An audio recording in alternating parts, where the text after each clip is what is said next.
Such an array of crimes against the foundations of the state's national security and the links recorded between Ukrainian security forces officials and Russian special services raise very serious questions about their respective leaders. Each of these questions will receive a proper response. Today, I've taken the decision to dismiss the General Prosecutor and the head of the Ukrainian Security Service. Joining us now is Alexander Titov, a Russia affairs analyst and lecturer at Queen's University, Belfast. Thank you so much, sir, for being with us here today on the program. What do you make of these allegations? We keep hearing that it wasn't surprising to see the intelligence chief, Bakanov, suspended, but it was shocking to see the prosecutor general, Venediktova, in the same situation as him.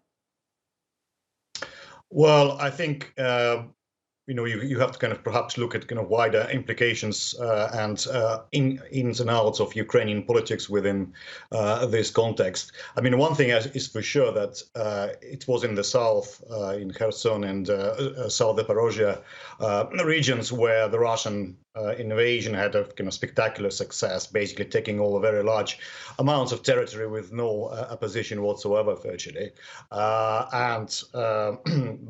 Obviously there was something went very wrong with Ukrainian forces. The fact that it took them till July to actually suspend the two people from power, and also not necessarily people who fully responsible for it, because obviously the military was also in charge of those things.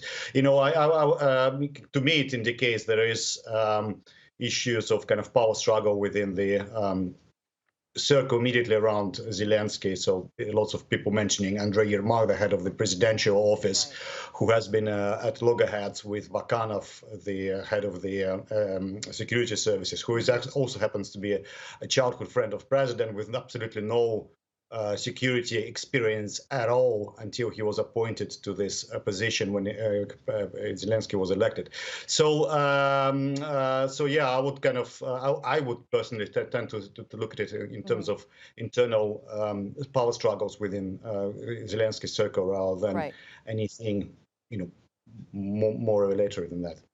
Right, and there are two very crucial positions within the government, ones that play a great role in Ukraine's counteroffensive to Russia. How can we expect the suspension of these two officials affect the course of the conflict in Ukraine?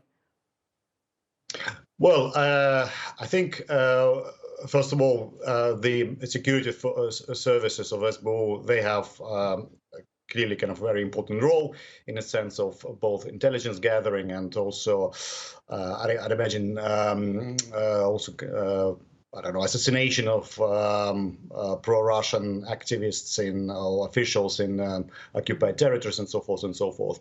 The Prosecutor General is more important kind of peacetime position compared to SBU. But yeah, I think there is kind of major shifts in Ukrainian politics. You've seen the richest man, Akhmatov, closing his media operations in Ukraine because of his unhappiness with the anti-oligarchic laws. You see the kind of changes in the the government as well. And so forth. I think these things are happening, but I think the bottom line, now everything is geared towards the war, and the army is the key front. I mean, as long as there is no kind of rift between president and the head of the army, that should be all right. If these allegations are true, in what ways could this access for Russia have helped them leading up to the war and within the war in Ukraine? Well, as I said, Russia has absolutely spectacular takeover of the southern parts of Ukraine, from Kherson to Mariupol, virtually unopposed. I think there is a kind of a serious investigation should be done why and how that happened, because that was obviously the expected scenario, which the Ukrainian army in particular, but I guess its security service as well, were unable to prevent. I don't know if now is the time for them to really start digging into it, perhaps. But I think also I think there is a issue of problem. I mean, so far, the problems around kind of Zelenskyy, if he wants to kind of move away from his pre-war allies, such as Bakanov and Venediktova, to somebody else.